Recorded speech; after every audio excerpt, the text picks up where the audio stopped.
Halo, Assalamualaikum warahmatullahi wabarakatuh. Bertemu kembali bersama Ibu Rita dalam pembelajaran matematika kelas 5. Kali ini kita akan mempelajari tentang debit, volume, dan waktu. Apa kabar semuanya? Alhamdulillah, luar biasa. Tetap semangat. Allahu Akbar. Suatu hari, keran di rumah Andi bocor. Air menetes dari keran sebanyak 1 cm kubik setiap detik. Air yang menetes dari keran ditampung dalam ember. Berapa volume air yang tertampung dalam ember setelah 1 jam? Kita perhatikan tabel berikut. Di sini ada volume, ada waktu, ada perbandingan banyaknya air atau volume dengan waktu. 1 cm kubik tadi dapat ditampung dalam waktu 1 detik. Berarti kalau dalam 2 detik berapa volume air yang dapat ditampung? Iya, 2 cm kubik. 3 detik berarti 3 cm kubik. 4 detik berarti 4 cm kubik. 10 detik berarti 10 cm kubik. Kalau 1 menit, perhatikan bahwa 1 menit itu adalah 60 detik. Berarti 1 menit sama dengan 60 cm kubik. Kalau 1 jam, perhatikan bahwa 1 jam itu adalah 1 kali 60 menit. Tadi dalam 1 menit adalah 60 cm kubik. Berarti dalam 1 jam itu 60 cm kubik dikali 60 sama dengan 3.600 cm kubik. Kemudian perhatikan perbandingan banyaknya air dengan waktu. Yang pertama, 1 cm kubik berbanding dengan waktu 1 detik, berarti perbandingannya 1 cm kubik berbanding 1 detik. Kemudian yang kedua, 2 cm kubik berbanding 2 detik. Yang ketiga, 3 cm kubik berbanding 3 detik. 4 cm kubik berbanding 4 detik. 10 cm kubik berbanding 10 detik. 60 cm kubik berbanding 1 menit. 3.600 cm kubik berbanding 1 jam. Lalu bagaimana kalau kita ingin mengetahui dalam waktu 1 jam berapa volumenya dalam satuan liter? Kita perhatikan tangga volume berikut. Nah, pada tangga satuan volume berikut dapat kita ketahui bahwa 1 cm kubik itu satu nilai atau senilai dengan milimeter. Perhatikan bahwa yang ditanyakannya adalah dalam satuan liter. Berarti naik ya. Berapa kali naiknya? Kita hitung sama-sama. 1, 2, 3. Kalau naik berarti dibaginya berapa kalau 3 tangga? Dibagi 1000. Pintar. Berarti 3.600 dibagi dengan 1000 sama dengan 3,6 liter. Perbandingannya 3,6 liter berbanding 1 jam. Kita perhatikan kasus kedua. Dalam 1 menit, sebuah keran dapat mengalirkan air ke dalam tabung sebanyak 50 ml. Jika tabung diisi selama 1 jam, berapa mililiter air yang dialirkan keran? Kita coba perhatikan ilustrasi berikut.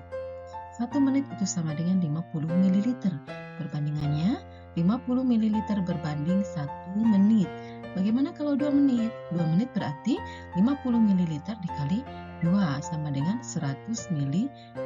Perbandingannya adalah 100 ml berbanding 2 menit. Selanjutnya 3 menit bagaimana? Berarti 50 dikali 3 sama dengan 150 ml. Perbandingannya adalah 150 ml berbanding 3 menit. Bagaimana kalau 4 menit?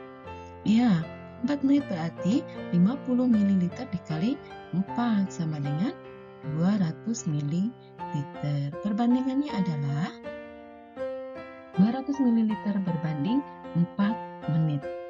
Selanjutnya begitu sampai 1 jam. Kita perhatikan pola yang terjadi dalam tabel ini. Setiap 1 menit, setiap naik 1 menit itu bertambah 50, bertambah 50, bertambah 50. Artinya memiliki pola setiap menit dikali 50 ml. Lalu bagaimana kalau 1 jam? Banyaknya air setelah 1 jam adalah 60 dikali 50 ml.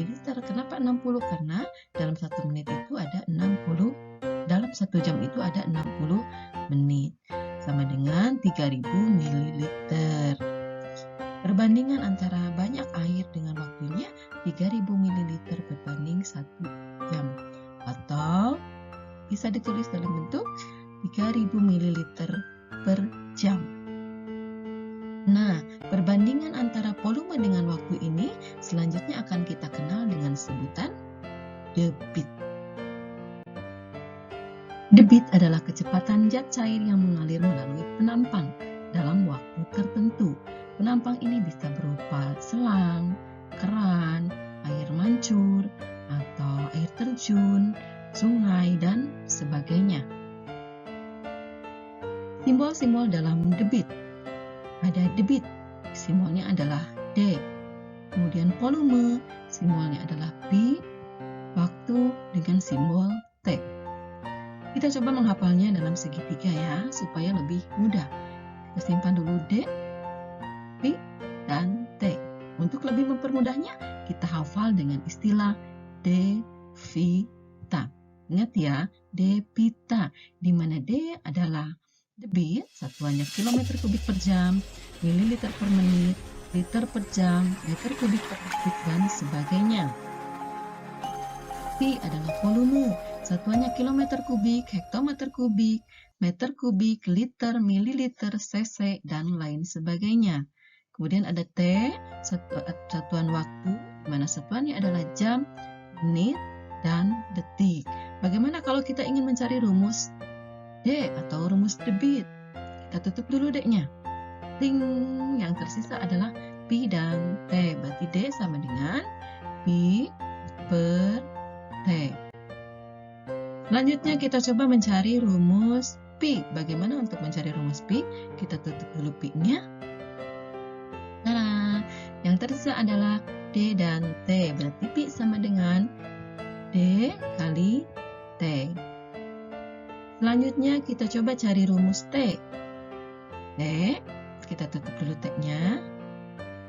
Tinggal P dan D. Berarti T sama dengan P per D.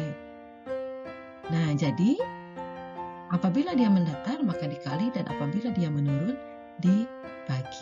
Paham ya? Kita coba beralih ke contoh soal untuk menerapkan rumus debit. Contoh soal yang pertama. Banu mengisi akuarium dari sebuah kran. Akuarium terisi air sebanyak 450 ml setelah kran menyala selama 15 menit. Berapakah debit air dari kran? Kita coba identifikasi masalah dulu ya. Yang pertama kita lihat di sini ada 450 ml. Apakah itu? Iya, volume. Berarti P-nya sama dengan 450 ml. Yang kedua kita lihat di sini ada 15 menit. Berarti apakah itu? T atau waktu. Berarti T sama dengan 15 menit. Apa yang ditanyakan? Lihat di sini ada debit. Berarti ditanyakannya adalah D. Kita coba selesaikan. D sama dengan, untuk mencarinya kita coba tutup di sini dari rumus segitiga devita. D yang tersisa adalah P dan T. Berarti D sama dengan P per T. Kita masukkan P-nya 450, T-nya 15 menit. Lalu kita hitung 450 dibagi 15, hasilnya adalah, ya pintar, 30 ml per menit. Kita simpulkan. Jadi debit air yang mengalir dari keran saat Banu mengisi akuarium adalah 30 ml per menit. Kita coba beralih ke soal yang kedua. Sebuah tandon dapat diisi air sebanyak 625 liter. Tandon diisi air dengan menggunakan selang yang memiliki debit 250 liter per jam. Berapa waktu yang diperlukan untuk mengisi tandon hingga penuh? Kita coba identifikasi masalah, cari hal-hal yang diketahuinya. Di antaranya yang pertama ada 625 liter.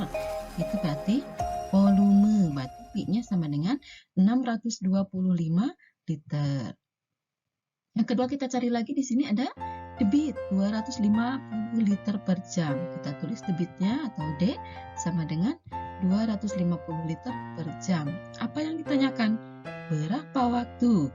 Berarti yang ditanyakan adalah waktu atau T. Kita coba kerjakan. Yang dicari adalah T. Bagaimana rumusnya? Kita kita cari di sini, kita tutup dulu T-nya. Berarti yang tersisa adalah Pi dan D.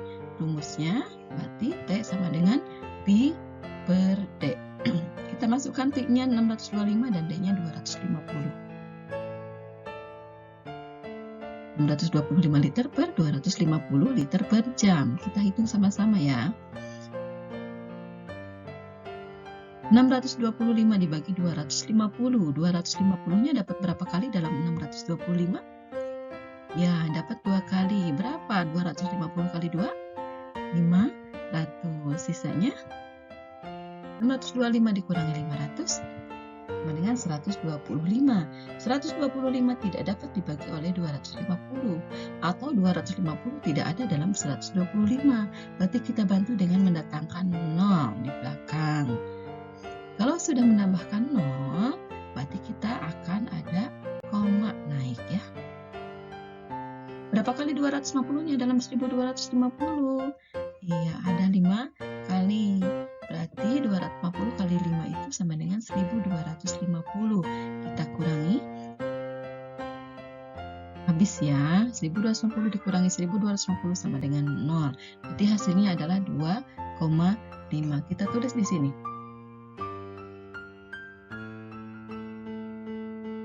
2,5 apa? Perhatikan di atas ada liter, di bawah ada liter, sama-sama satuan yang sama kita hapus. Berarti yang tersisa adalah jam. 2,5 jam. Kita simpulkan. Jadi, waktu yang dibutuhkan untuk mengisi tandon hingga penuh adalah 2,5 jam. Kita coba beralih ke soal yang ketiga. Contoh soal yang ketiga ini agak rumit ya, jadi diperhatikan baik-baik. Suatu air terjun memiliki debit air sebesar 60 meter kubik per detik. Berapa liter air yang mampu dipindahkan air terjun tersebut dalam waktu 1,5 menit? Kita identifikasi masalah dulu. Yang pertama kita cari hal-hal yang diketahuinya. Yang pertama adalah di sini ada 60 meter kubik per detik, berarti itu adalah debitnya ya. Berarti D sama dengan 60 meter kubik per detik. Karena di sini yang ditanya nantinya dicarinya dalam waktu satuan waktunya menit, berarti kita coba rubah dulu ini ke meter kubik per menit. Bagaimana caranya? Perhatikan di sini ya. 60 meter kubik per detik sama dengan berapa meter kubik per menit? Karena 1 menit itu adalah 60 detik, berarti kita kalikan 60-nya dengan 60 detik. 60 kali 60 sama dengan 3600 meter kubik per menit. Coba di sini tulis 3600 meter kubik per menit yang diketahuinya. Kemudian yang kedua, apa yang diketahuinya? Di sini ada waktu 1,5 menit, berarti T sama dengan 1,5 menit. Yang ditanyakannya? Iya, berapa liter air? Berarti yang ditanyakannya adalah volume dalam satuan liter ya. Kita coba jawab. Kita cari rumus Pi dulu, perhatikan segitiga berikut. Segitiganya, Pi-nya kita tutup.